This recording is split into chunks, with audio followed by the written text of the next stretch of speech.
and welcome back to my channel. I am making a wholesome celebratory curry. I love a good chicken curry and I've got something really new for you guys. I think I'm going to call it like a Shahi chicken curry with no tomatoes at all. It is rich, it is creamy, and obviously it's super delicious. As always, recipe is super simple and it's the perfect dish to make if there is a festival or if it's a weekend, you're having people over and you want to make one pot to share. This is the dish to make.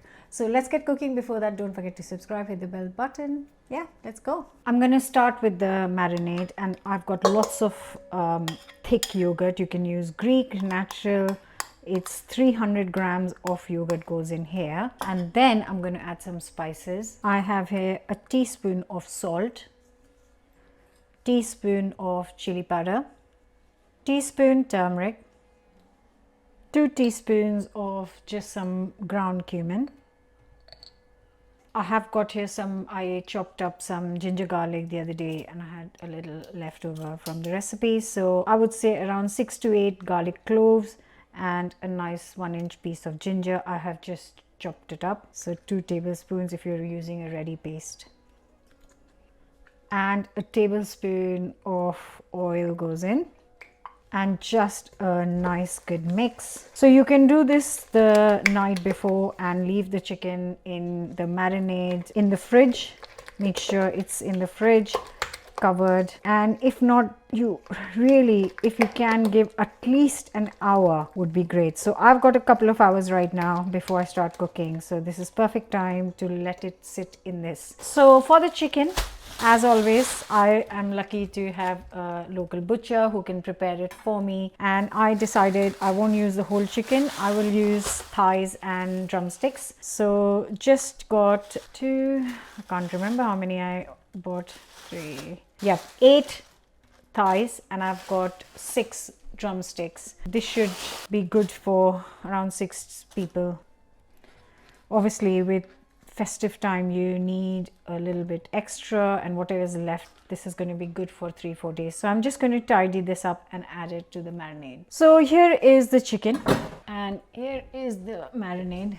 Like I said, when it's time to entertain or any kind of gathering weekend, I do tend to make a little bit extra in case we have some expected guests, or if I don't feel like cooking one of the days of the festivals, then I have food in the fridge. So yeah, this is going to be fantastic. Like I said, this should be able to feed around 6 people easily. Depends on how hungry everyone is. Right, so I'm going to let this rest for a couple of hours. Now I am ready to cook the curry. So I'm going to start with 5 medium-sized onions, and I'm just going to thinly slice them all and then fry them until they are nicely golden. So I'm going to take extra oil, not deep fry, but kind of little extra oil, and then I'll use the oil for something else. I love using onion oil for other things because you can use it with eggs or with other curries. It just makes taste amazing. So yeah. So this is the pan I'm going to cook the curry in. It's a nice big pan, and that's why I'm just going to use the same pan to make the onions. So I'm going to take enough oil to make like a thin layer at the bottom. Don't worry about being too much. Like I said earlier, that I'm going to take it out, put it in a sieve, but if there is enough oil, it'll make the cooking quicker and more uniform. So nice medium heat, and I'm going to put the onions in. And though this might seem like a lot of onion, if you've fried onions before, you'll know that they'll wilt down and you will think, oh, why didn't I fry 1 extra onion? Anyways, this is going to take a good 15 minutes or so. So don't rush this. Cook on medium heat, nice and slowly. Have a cup of tea. So this has taken a good 12 minutes. Like I had said earlier, this takes time. You don't want to rush this. And yeah, you can make this a day beforehand if you are struggling with the timing and things like that. This can be made day beforehand and left aside because this will keep very well. Now, I can just scoop this out, but easier way is to put this on a sieve and collect the extra oil. That is a much easier way to do it. So that's what I'm going to do. One of the best ways I find is to put it on a pan with a sieve on and then just transfer it all in. I'm going to try and show it to you. Hope you will get it right. And what I'm going to do is just going to let this sit. While this is just draining off the extra oil, I can start cooking the chicken. This is a lot of oil for the curry, so but I needed it for the frying. There we go. One more ingredient that goes into it is almonds. Now they might look really chunky. That's because I soaked 60 grams of almonds in just normal water overnight. So this has been soaking overnight, and then I'm just going to peel the skin off because I don't want the skin. And then I'm going to try and blitz it to paste. So yeah, 60 grams of almonds. You can just soak it in warm water for 10 minutes instead if you have forgotten to do this overnight. And you might not get a smooth paste, but you'll still get a nice kind of coarse paste, which will work fine too. So this goes in the mixer. Obviously we'll need a bit of moisture. So I'm going to add some milk. So I'll add 3 tablespoons of milk to this and then blitz it up.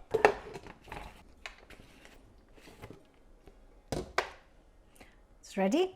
Now I can get the chicken on the hob. So getting the pan back on, I've got high heat right now, and I'm only going to take a couple of tablespoons of oil from the onions. Now I'm going to add some whole spices. So reduce the heat to medium so you don't burn the spices. If you've got a big cinnamon stick, then 1, otherwise 2 cinnamon sticks. Good 6 to 8 cardamom pods, couple of bay leaves, couple of star anise, and 2-3 black cardamom. Also going to add 2 teaspoons of cumin because it's extra chicken. And now I'm just going to add in the chicken. So in goes all the chicken with the marinade.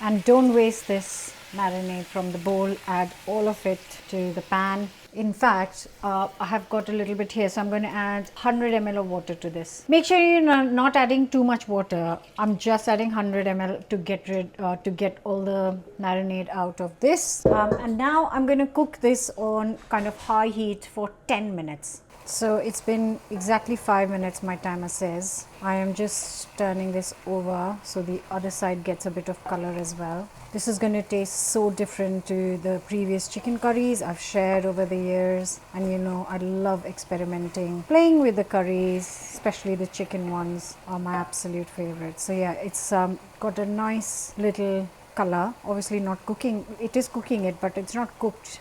I just needed that addition of flavor with the browning. So that has 10 minutes done. Now what I'm going to do is move it to my lower heat hob. But before that, first reduce the heat. Then I'm going to add all the almond paste. And I'm just going to add 50 ml of water and get this out as well. So that is now in. So we added salt to the chicken, but that's not going to be enough. So I'm just going to add half a teaspoon more. I don't want to overdo it, but I know it'll need it. So half a teaspoon of salt goes in, and definitely actually 1 teaspoon of chili powder goes in. And next I'm going to add half the onions. You know this is going to be absolutely delicious, isn't it? I'm keeping a little bit of onion to top it up when it's finished cooking. So more than half, 3/4 has gone in. Now I'm going to give a good mix, cover and cook this for 30 minutes. I'm also going to add 100 ml of boiling water to this, not cold water, but boiling water. This is going to be so damn good. 30 minutes of cooking with the lid on medium to low heat, not too high, not high at all actually.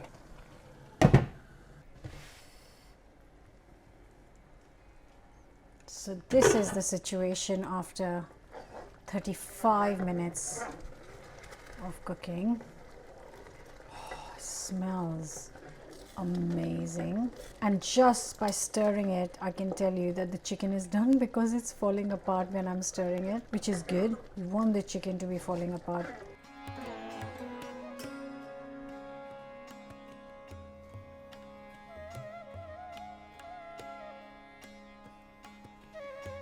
Just last thing to add is a good 2 tablespoons of kasuri methi, which is dried fenugreek leaves, go in here. You can add fresh coriander to this. This is one dish I don't want to add coriander to because of how the flavors are. It doesn't need that at all. But yeah, if you add it, it's not, nothing's gonna go wrong. Let's get in the sun. Oh, look at that.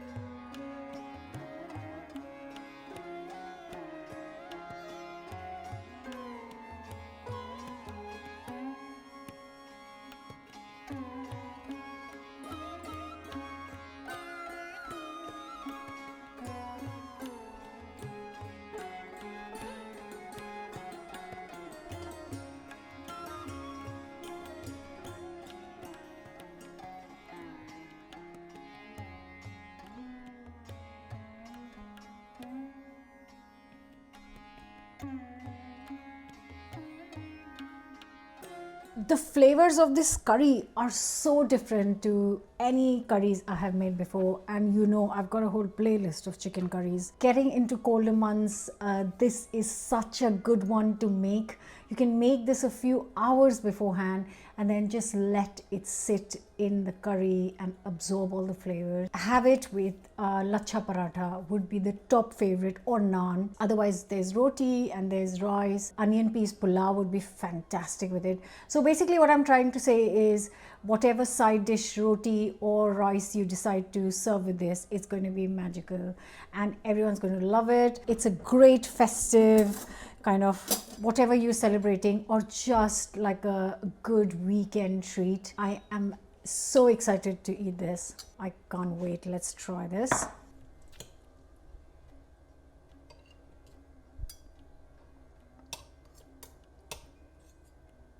Please do excuse me because it's 100% not a fork and knife dish and I would never dare to eat it. But my roti is not ready, neither do I have any rice. So that's why I was just trying to cut a bite for you guys so I can tell you how it tastes. Oh, so good. Would this go in my top 3? Oh, maybe. I hope you're going to try this Shahi Chicken Curry. Oh, so good. Like, share, comment, subscribe. And yeah, I'm going to be sharing lots of wholesome recipes in the coming weeks. So don't forget to subscribe. Bye for now. I need to make some roti or rice so that I can eat this.